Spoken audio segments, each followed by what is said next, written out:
Hi and welcome to this session on personal branding. I'm Ken Merbler, your host today. What I'd like to do in the short video is share with you some of my thoughts on personal branding. One of the questions I get a lot from people, and I've done a number of sessions at universities and businesses, is personal branding for everyone? The answer is yes. Why is it? Because if you look at where you are today and where you want to be, and your personal brand will define that, it'll help you improve. If you're an administrative assistant, a scientist, an engineer, it's going to help you improve. So the answer to that question, again, personal branding is for everyone. Personal branding helps you really differentiate yourself from the others. And what I'm saying is, if you have a crowd of people, it's going to help you stand out in the crowd. You just don't want to be one of the herd.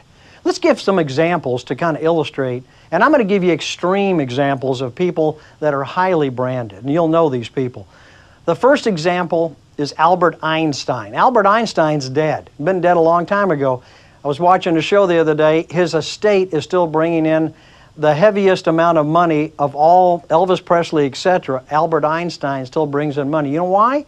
Because he was personally branded. When you think of Einstein, you think of physics, you think of E equals MC squared, and he is the person of the century. So talk about somebody to the extreme. And what I'm saying here is on a scale of 1 to 10, he's a 10. What I'm saying to you is, where do you want to be on that scale? Maybe you can't be Einstein, maybe you can be an 8.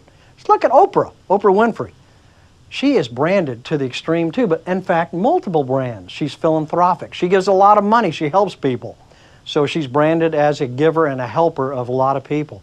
She's the content queen. If you talk to media people, media executives, she's created Dr. Phil, Dr. Oz. She spun those shows off, and she is a creator of a huge amount of content and will continue over the years. So she's branded many different ways, and again, she's a 10. Lastly, I like to pick on Michael Jordan, one of the greatest basketball players ever. And Michael, as a good example, Nike sponsored him on the Air Nikes. Well, now it's become Air Jordan instead of Air Nikes. That's the way it's known. So he actually went over and took a brand away from a brand company. So those are 3 examples, again, on the scale of 1 to 10, they're over here. Where do you want to be? Tom Peters, I think, put it really to the point, and that is, we are all CEOs of our own company, me incorporated, and that's what I'm trying to get you to do, is think about you incorporated. I think the Harris poll kind of backs me up on this. There was a recent poll. 40% of the people that responded to this poll said they Google people before they meet them. And another factor that came out was 87% of headhunters, people that help people get jobs, 87% Google and use other social networks to determine if you're a good applicant for that job. And in today's environment, you've got to be very active in portraying who you are the way you want it to be. Let's talk about now 5 steps that you can follow to help you become or increase your personal brand. Those steps are assessing your brand and your value proposition. Where do you stand today? That's number 1. Number 2 is developing your own personal marketing plan and way of communicating what you want to put out there for you. Number 3 is developing the tactical plan that supports the strategy so you can execute the plan that you have outlined. Number 4 is determining your change behavior. And so here's an important one that I see missing from a lot of personal branding books and seminars, and that is they expect you to change. How do you sustain that change unless you really do, in fact, change your behavior and you really are committed to those goals? So this to me is very important. And lastly, I wouldn't do anything without measuring. Why would I do anything without measuring results? And I'll tell you some examples there. So let's go back now and talk about step number 1, assessing your brand and your value prop. What's your brand right now? Everybody has one. A lot of people say, well, I don't have one. Yes, you do. Ask your wife, your husband, ask your friends, ask your mentor, and they'll tell you how they perceive you. That's your brand today. What do you want it to be? So you set a foundation, and now you're beginning to set your goals. Does your brand really convey trust? If I trust Johnson & Johnson products, I will buy them. If I trust Bill Smith, I will use Bill Smith's services or I will hire him. Lastly, what's your online reputation right now? Do you have one? If I were to Google your name, what do I find out? If I go to Facebook, what do I see? Hopefully not a guy or lady with a drink in their hand having a great time. Nothing wrong with that, but if you're trying to get a job, may not help your brand. So that's step number 1, assessing. Number 2, developing your own marketing plan. What's the best way that I'm going to communicate me? Is it going to be via the internet? Is it going to be commercials? What am I going to do? YouTube, shoot a video? Secondly, you need to develop your PR plan. And by that I mean what's going to drive credibility in the marketplace. So as you think about communicating who you are, how do I do that with some credibility that over time will get me from a 1 to a 7 or 8 or maybe even a 10? Thirdly, we want to look at the best ways to increase our hits on the internet, but hits on the internet that again reinforce your personal brand, not just anything. And lastly, we want to make sure we have a timeline so that we know that in 1 year we're going to be here, at least that's our estimate. So that's your marketing branding plan.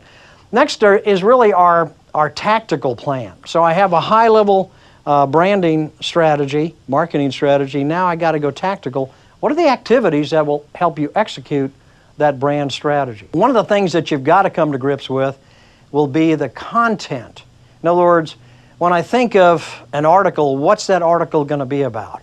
If I'm blogging, what am I going to blog? If I'm going to Twitter, what's the content I want to put out there that talks about me and really brands me in a certain way? What's the communication vehicle? Which sites do I want to use the most in this area? Do I want to use, again, Facebook, LinkedIn, etc., Twitter? And then I want to begin to look at my vision, and I want to look at it quarterly so that I can see if I'm actually making progress towards that personal brand vision that I have in the future.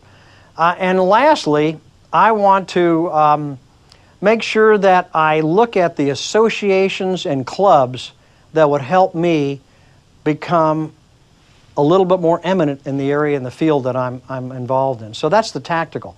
Let's determine now what kind of change behavior plan you need to have.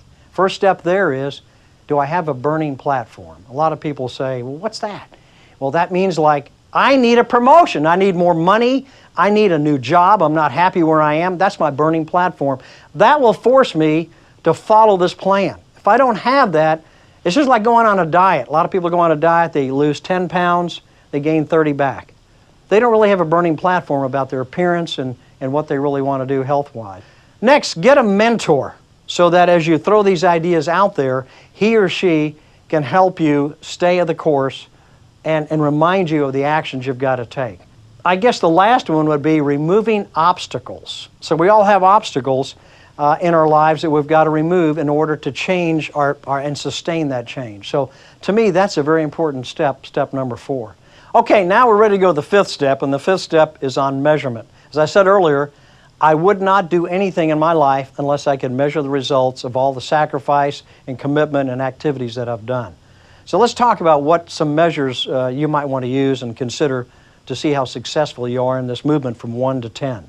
The first one might be number of promotions. If I'm at a company and I'm doing the things that will make me more eminent, becoming more valuable to my boss, I expect promotions, raises.